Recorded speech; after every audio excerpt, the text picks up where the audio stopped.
പള്ളിയുടെ സഞ്ചിത സ്വത്തിൽ നിന്ന് പള്ളിയുടെ സ്ഥിര വരുമാനങ്ങൾ എടുത്ത് വിശക്കുന്നവർക്ക് ഭക്ഷണം കൊടുക്കുവാനായിട്ട് തിരുമേനി ഓർമ്മിപ്പിച്ചിരുന്നു. അങ്ങനെയാണ് ഇത് നമുക്കറിയാം.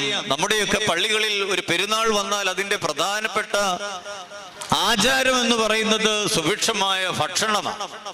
ആ ഭക്ഷണം നമുക്ക് സന്തോഷത്തോടുകൂടി കഴിച്ച് തൃപ്തിപ്പെട്ടു പോകുക എന്നുള്ളതിനേക്കാൾ ഏറെ ഒരു പെരുന്നാൾ, ഒരു ദൈവാലയത്തിൽ ഒരു വിശുദ്ധന്റെ പെരുന്നാൾ ആചരിക്കുമ്പോൾ ആ ദേശത്ത് പട്ടിണി അനുഭവിക്കുന്നവരുണ്ടെങ്കിൽ, വിശക്കുന്നവരുണ്ടെങ്കിൽ അവരുടെ വിശപ്പ് മാറ്റുന്ന ഇടമായിട്ട് നമ്മുടെ ദൈവാലയങ്ങൾ മാറണമെന്നുള്ളത് കൊണ്ടാണ് വെച്ചൂട്ടും നേർച്ചകളും ഒക്കെ തുടങ്ങിയതാണ് നേർച്ച പായസം വിതരണം ചെയ്യുന്ന പ്രക്രിയ എന്നാണ് ചരിത്രം പഠിപ്പിക്കുന്നത്.